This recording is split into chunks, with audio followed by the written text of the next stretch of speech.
اللہ تبارک و تعالی اس دنیا کے اندر بہت سارے لوگوں کو منصب اور مقام عطا فرماتا ہے۔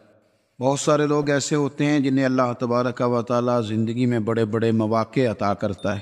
وہ چاہیں تو اس موقع سے اپنے ذاتی مفادات حاصل کریں اور چاہیں تو ان اچھے مواقع کو ملت کی، مذہب کی، قوم کی خدمت کے لیے وقف کر دیں۔ کچھ لوگ ایسے ہوتے ہیں کہ جو کسی مقصد کے حصول کی طرف سفر تو کر رہے ہوتے ہیں، لیکن اس کے پیچھے زیادہ تر ان کے ذاتی مفادات کار فرما ہوتے ہیں اور وہ اپنے دنیاوی مقاصد کے لیے، اپنے اور اپنے خاندان کے دنیاوی فوائد کے لیے کوشش کر رہے ہوتے ہیں۔ ایسے لوگ بھی محدود رہ جاتے ہیں، ان کی سوچ بھی محدود رہ جاتی ہے اور کئی دفعہ کچھ تھوڑی دیر کے لیے ان کے نام ابھرتے ہیں اور پھر ہمیشہ کے لیے دب جاتے ہیں۔ کچھ لوگ ایسے ہوتے ہیں جو زندگی کے اندر اللہ کے لیے، اللہ تعالیٰ کی رضا کے لیے، رسول پاک صلی اللہ تعالیٰ علیہ وسلم کی خوشنودی حاصل کرنے کے لیے، دین کی، ملت کی، ملک کی سربلندی کے لیے آگے آنا چاہتے ہیں۔ میرا رب کریم قرآن مجید سورہ حج میں ارشاد فرماتا ہے کہ الذین ان مکناہم فی الارض، کچھ لوگ ایسے ہیں کہ اگر ہم انہیں زمین میں اقتدار دیں، زمین میں اگر ہم انہیں قابو دیں تو وہ کیا کریں گے؟ اقاموا الصلاۃ و آتوا الزکوٰۃ، وہ نماز قائم کریں گے، زکوٰۃ ادا کریں گے، وامروا بالمعروف، نیکی کا حکم دیں گے، ونہوا عن المنکر، اور لوگوں کو بری باتوں سے منع کریں گے۔ وہ دینی، فکری، اصلاحی انقلاب برپا کر دیں گے، نماز کو عام کریں گے، زکوٰۃ کو عام کریں گے، بھلائی کا حکم دیں گے اور برائی سے منع کریں گے۔ اللہ تبارک و تعالیٰ نے ان لوگوں کو جب اقتدار دیا، وہ کون لوگ تھے؟ سیدنا صدیق اکبر، حضرت فاروق اعظم، سیدنا عثمان غنی، حضرت مولا علی رضوان اللہ تعالیٰ علیہم اجمعین۔ اللہ نے جب ان لوگوں کو اقتدار دیا زمین کے اندر، اللہ تبارک و تعالیٰ نے انہیں نبی پاک علیہ الصلاۃ والسلام کی نیابت کے لیے چنا، تو ان لوگوں نے یہ انقلاب برپا کیا، نمازیں عام ہو گئیں، شوق سے لوگ صدقات و خیرات دینے لگے، بھلائی عام ہوئی، برائی کا کلا کما کیا گیا۔ ہمارے ہاں بھی لوگ احتساب کی باتیں کرتے ہیں، ہمارے ہاں بھی لوگ کہتے ہیں کہ میں رشوت خوری کو، کرپشن کو، ناجائز چیزوں کو ہمیشہ کے لیے جڑ سے اکھیڑ پھینکوں گا۔ لوگ دوسروں سے مطالبہ کرتے ہیں کہ یہ سارے کام جائز کریں، لیکن خود اس پر عمل کرنے کو تیار نہیں ہوتے۔ یاد رکھ لیں کہ یہ جو احتساب ہے، یہ انسان کی اپنی ذات سے شروع ہوتا ہے۔ آپ جب نظام احتساب دنیا کے اندر مستحکم کرنا چاہتے ہیں تو اس میں پھر آپ کو اپنی ذات کو سامنے پیش کرنا پڑے گا۔ آج ہم بات کرنے جا رہے ہیں سیدنا فاروق اعظم رضی اللہ تعالیٰ عنہ۔ تو جناب عمر فاروق رضی اللہ تعالیٰ عنہ کا جو نظام احتساب ہے، انہوں نے اس کو گھر سے شروع کیا تھا، اپنے آپ سے اس کا آغاز فرمایا تھا۔ ہمارے ہاں یہ ہوتا ہے کہ جس بندے کے اکاؤنٹ میں اچھے خاصے پیسے ہیں، وہ بل جمع کرانے جائے تو اسے لائن میں نہیں لگنا پڑتا، مینیجر صاحب اسے آگے بلا لیتے، تو وہ بعد میں کیا کہہ رہا ہوتا ہے؟ کہتا دیکھو اللہ نے کتنی عزت دی ہے، مجھے لائن میں نہیں لگنا پڑا۔ بھائی لائن میں لگنا تو آپ کا یہ تھا کہ آپ سمجھتے ہیں کہ سارے مسلمان ہیں، مومنین ہیں، برابر ہیں، تو میں کسی کو تکلیف میں مبتلا نہ کروں۔ جب آپ آگے چلے گئے تھے تو آپ نے بہت سارے لوگوں کا حق مارا تھا، وہ لائن میں جو لگے ہوئے تھے ان کا وقت لمبا ہو گیا تھا۔ آپ نے تو اپنے آپ کو احتساب کے لیے پیش ہی نہیں کیا، بلکہ آپ نے کہہ دیا کہ جناب میرا تو رتبہ اعلیٰ ہے، لہذا یہ میرا حق بنتا تھا، مجھے تو استحکام ملنا چاہیے تھا۔ یہاں بہت سارے لوگوں نے اپنے حق میں چیزوں کو اور رنگ میں پیش کیا۔ سیدنا فاروق اعظم رضی اللہ تعالیٰ عنہ نے اس نظام احتساب کو اپنے گھر سے شروع فرمایا۔ حضرت عمر فاروق رضی اللہ تعالیٰ عنہ اپنے بچوں سے فرمایا کرتے تھے کہ جب میں حکم لوگوں کو کروں گا نا، اپنی رعایا کو، مسلمانوں کو میں کوئی حکم دوں گا تو تمہیں پہلے اس پر عمل کرنا پڑے گا۔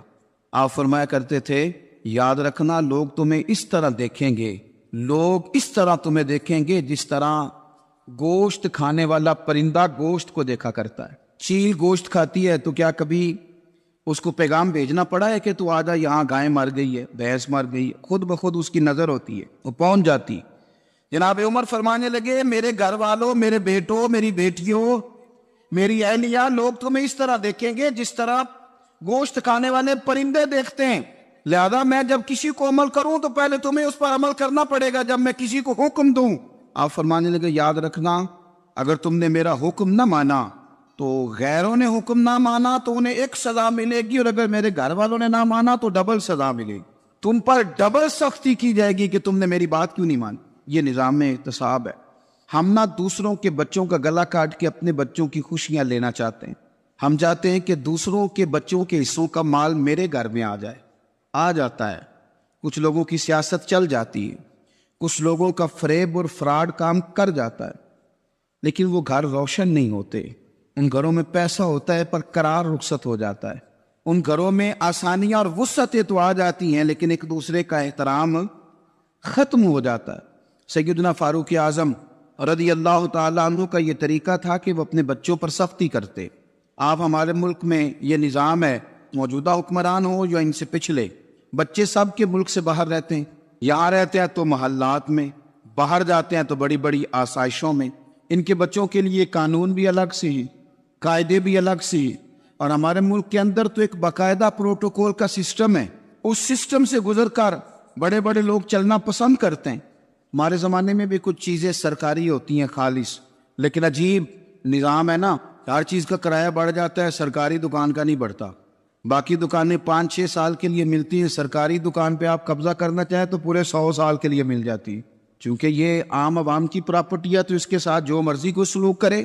ایک سرکاری چراگاہ تھی جس کے اندر جانور چرا کرتے تھے، ہمارے یہاں بھی پنجاب میں کچھ جگہیں ہوتی ہیں تو ہم لوگ کہتے ہیں شام لاٹ ہے، سرکاری چراگاہ میں جانور چرا کرتے تھے۔ حضرت عمر فاروق رضی اللہ تعالیٰ عنہ کے صاحبزادے سیدنا عبداللہ ابن عمر رضی اللہ تعالیٰ عنہ نے بھی ایک اونٹ خرید لیا، تو سب لوگوں کے جانور سرکاری چراگاہ میں چرتے تھے، آپ نے بھی اپنا جانور وہاں چرنے کے لیے، کھانے پینے کے لیے چھوڑ دیا۔ وہ جب اونٹ آیا تو پتلا تھا، کچھ دنوں کے بعد وہ فربا ہو گیا، طاقتور ہو گیا، موٹا تازہ ہو گیا۔ حضرت سیدنا عبداللہ ابن عمر رضی اللہ تعالیٰ عنہ نے بیچا تو وہ ڈبل قیمت سے بھی زیادہ کا بکا، کیونکہ پہلے دبلا پتلا تھا، اب موٹا تازہ فربا ہو گیا۔ حضرت سیدنا فاروق اعظم رضی اللہ تعالیٰ عنہ کو پتہ چلا تو بلایا، فرمایا پتر اونٹ بیچ دیا ہے؟ ابا جی بیچ دیا ہے۔ فرمایا کتنے کا خریدا تھا؟ اتنے کا۔ بیچا کتنے کا؟ ڈبل قیمت بتائی۔ فرمایا اس طرح کر کے اصل رکھ لے اور جو اوپر ملی ہے مجھے دے دے۔ حضور آپ نے کیا کرنی ہے؟ فرمایا میں سرکاری خزانے میں جمع کروں گا۔ حضور کیوں؟ فرمایا اس لیے کہ تیرا اونٹ سرکاری جگہ پہ چرا کرتا تھا، وہ گھاس سرکاری جگہ سے کھاتا تھا۔ حضور سب کے کھاتے۔ عبداللہ ابن عمر کہنے لگے سب کے کھاتے ہیں؟ آپ فرمانے لگے تو سب میں شامل نہیں ہے، تو امیر المومنین کا بیٹا ہے، تجھے میں یہ حق نہیں دے سکتا، تیرے اوپر تھوڑی سختی زیادہ کی جائے گی، تجھے یہ حق نہیں ملے گا۔ تو اپنے اونٹ کو چونکہ سرکاری چراگاہ میں چرایا کرتا تھا، لہذا تجھے وہ جو اصل رقم یہاں جمع کرانی پڑے گی۔ ہمارے تو بچے پہلی بات تو یہ ہے کہ بات ہی نہیں سنتے، یہ سب کے بچوں کی بات کر رہا ہوں، ٹیچر کے بچے ہوں، سیٹ کے بچے ہوں، پیر کے بچے ہوں، امام صاحب کے بچے ہوں، کسی کے بچے ہوں، پہلے تو سنتے نہیں۔ اور اللہ خیر کرے اگر آپ کوئی سنانا چاہیں تو فوری طور پر وہ ہوم منسٹری کے پاس پہنچ جاتے، ان کی اماں ان کی وکیل بن جاتی، آپ کہہ ہی کچھ نہیں سکتے، حالات رخ بدل جاتے۔ اس کا نقصان یہ ہوتا ہے کہ ان کو تراشا نہیں جا سکتا، ان کو ہیرے نہیں بنایا جا سکتا، ان کے اوپر کچھ ایسی میل کچیل چڑھ جاتی ہے جو بڑی عجیب و غریب ہوتی۔ اور کچھ لوگ ایسے ہوتے ہیں جو خرابی کرنے میں بھی اپنا کردار ادا کرتے ہیں، خرابی کرنے میں، اور بڑے لوگوں سے منسلک ہونے کے لیے لوگ رستے تلاش کرتے ہیں، رستے۔ میں چونکہ چیزوں کا مطالعہ کرنے کا بڑا شوقین ہوں، تو میری والدہ داخل تھی کئی سال پہلے ہسپتال میں، تو مجھے اس ہسپتال میں کچھ دن رہنا پڑا، ایک پرائیویٹ ہاسپٹل تھا، تو اس میں انہوں جگہ جگہ لکھ کے لگایا تھا ملازمین کو بخشیش نہ دیں، ہم ان کو بڑی اچھی معقول تنخواہ دیتے ہیں، سیلری بڑی عمدہ ہے، تو لوگ بخشیش نہ دیں۔ میں نے جو مینجمنٹ کے لوگ تھے ہاسپٹل کی، ان میں سے ایک سے میں نے کہا کہ اگر کوئی بندہ اپنی خوشی سے دینا چاہے تو آپ نے بڑا موٹا لکھ کے لگایا برائے مہربانی ان کو بخشیش نہ دیں۔ اس نے بڑی قیمت، سادہ آدمی تھا پر میری بڑی اس نے مجھے بات بتائی، مجھے نفع ہوا۔ کہنے لگے مولوی صاحب جب کچھ امیر لوگ اسپتال میں مریض لے کے آتے ہیں تو وہ صفائی والے کو پہلے ہی 500 روپیہ دکھا لیتے ہیں آتے ہی، پھر وہ جیسی آواز دیتے ہیں صفائی والے فٹافٹ اندر آتے ہیں، ان کا کمرہ صاف کرتے ہیں۔ تو سارے تو بیچارے اتنے مالدار نہیں ہوتے کہ آتے ہی پہلے کام والے کو 500 دیں۔ پھر نقصان کیا ہوتا ہے کہ یہ جن کی ذمہ داری ہے بہت ساری ڈیوٹیاں کرنے کی، یہ ڈیوٹی نہیں کرتے، یہ پلٹ کے ان کی طرف دیکھتے ہیں جن کے گھر سے سالن صحیح آتا ہے، ادھر ان کی توجہ زیادہ ہو جاتی ہے، جو نوٹ ان کو زیادہ دکھاتے ہیں، جو پھل لے کے آتے ہیں تو آدھا ان کو دیتے ہیں۔ تو ہم یہ کہتے ہیں یہ کام ہی نہ کرو، یہ اپنی تنخواہ پہ کام کریں تاکہ ہر آنے والے کا درد سمجھیں، ہر ایک کو یکساں یہ سروسز فراہم کریں۔ تو ہم یہ کام کرتے ہیں، ہم ایم پی اے کے اور کسی سے ہمارا تعلق نہ بنے تو ہم جناب اس کے ڈرائیور سے ہی تعلق بنا لیتے ہیں، ہم وہ جو آپریٹ کرنے والا ہوتا ہے ٹیلی فون، اسی سے بڑا تعلق بناتے ہیں، اس کو مٹھائی کا ڈبہ جلدی پہنچا دیتے. تو اسی طرح سے بڑے لوگوں کی اولادوں کو بگاڑا جاتا ہے. حضرت عاصم بن عمر رضی اللہ تعالیٰ عنہ، یہ سیدنا فاروق اعظم کے بیٹے تھے، مصر گئے تو لوگوں کو پتا چلا حضرت عمر کے بیٹے آئے. لوگوں نے تحفے دیے، بڑی بڑی چیزیں آپ کو دی. حضرت عمر کا بیٹا ہے، بڑے گفٹ دیے. تو صاحبزادے واپس آئے تو ان کے پاس بڑے تحائف تھے. سیدنا عمر فاروق رضی اللہ تعالیٰ عنہ نے دیکھا تو فرمایا ادھر لانا تحفے. کہا ابا جی لوگوں نے مجھے دیے ہیں. فرمایا تو نے کیوں بتایا تھا کہ میں امیر المومنین کا بیٹا ہوں؟ کہا حضور ان کو ویسے ہی پتا چل گیا. فرمانے لگے پتر یہ تحفے تمہیں اس لیے ملے ہیں کہ تم امیر کے بیٹے ہو، یہ تحفے تمہارا حق نہیں، چونکہ تمہیں اس کرسی کی وجہ سے ملے ہیں اور یہ کرسی مسلمانوں کی ہے، لہذا یہ حق بھی مسلمانوں کا ہی ہے. یہ لا سارے مال غنیمت میں جمع کیے جائیں. آپ اپنے گھر سے جب احتساب شروع کرتے ہیں، اپنے گھر سے، اور یہ یاد رکھیں یہ جو لوگ آتے ہیں آپ کے بچوں کو نوازنے کے لیے، یہ انہیں خراب کرتے ہیں، بگاڑ پیدا کرتے ہیں، یہ عجیب و غریب سی چیزوں میں مبتلا کر دیتے ہیں، بچوں کا نقصان ہوتا ہے. کل کلام پھر جو شاپر اچھا لے کے آئے پیر صاحب کے بچے ذرا اس سے پیار سے ملتے ہیں، نقصان ہو جاتا ہے، یہ دستے نگر ہو جاتے ہیں، یہ لوگوں کی طرف جیتے ہیں، دوسروں پہ ڈیپینڈ کرنے لگتے ہیں. حضرت ابو موسیٰ اشعری رضی اللہ تعالیٰ عنہ نے پہلے تو ایک قلین بڑا سونا تھا، تو آپ نے حضرت عمر کے گھر بھیج دیا کہ چلو ان کے گھر میں ان کی اہلیہ بچھا لیں گی. کہیں سے تحفہ آیا. پھر وہ جس کمرے میں مال غنیمت اور خزانہ رکھا جاتا تھا اس کی صفائی کر رہے تھے تو ایک دینار مل گیا. تو وہ دینار بچے سارے جا رہے تھے تو ان میں سے حضرت عمر کے ایک بیٹے کو چھوٹے کو بلایا اور بلا کے کہا پتر یہ دینار لے لو. حضرت عمر نے دیکھا کہ بیٹے کے ہاتھ میں دینار بھی ہے اور گھر میں قالین بھی ہے. ایک موقع پہ وہ قالین گیا، ایک موقع پر بچے کو ایک دینار دیا. تو حضرت عمر اپنی اہلیہ سے پوچھنے لگے یہ کہاں سے آیا قالین؟ کہا جناب ابو موسیٰ اشعری رضی اللہ تعالیٰ عنہ نے بھیجا ہے. بیٹے سے پوچھا دینار کہاں سے آیا؟ کہا مجھے انہوں نے ہی دیا ہے. آپ نے وہ دینار بھی لیا اور قالین بھی لیا اور اس کو لپیٹا اور جناب ابو موسیٰ اشعری کو بلایا اور اتنے سخت ناراض تھے. فرمانے لگے ابو موسیٰ اشعری سے کہنا میرے پاس پیدل آئے، گھوڑے پہ نہ آئے. اور جب آئے تھے حضرت ابو موسیٰ اشعری تو جناب عمر اتنے ناراض ہوئے کہ وہ قالین لپیٹ کے تو ان کے سر پہ مار دیا.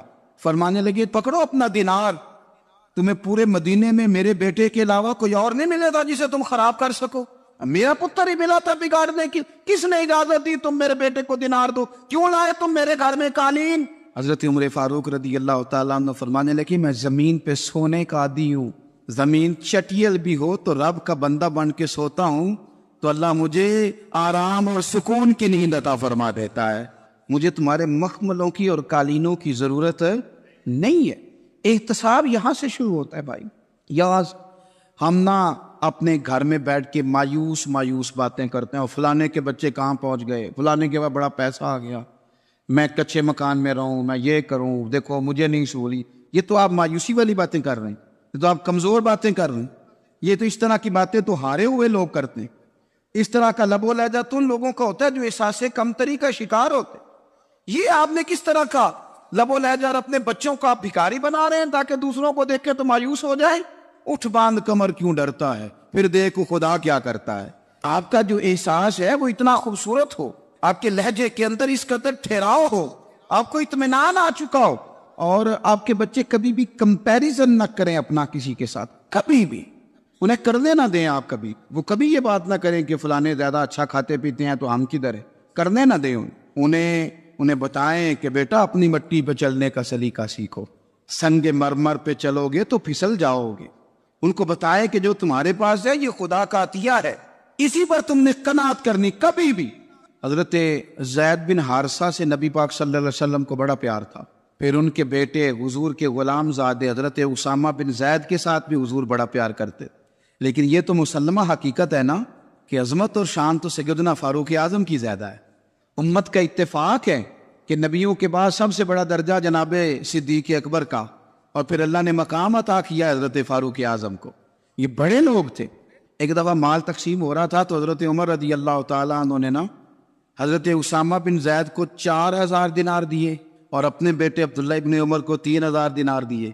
تو حضرت عبداللہ ابن عمر گھر جا کے کہنے لگے ابا جی اسامہ میں وہ کون سی خوبی ہے جو میرے اندر نہیں، اور اسامہ کے باپ میں وہ کون سی خوبی ہے جو آپ کے اندر نہیں.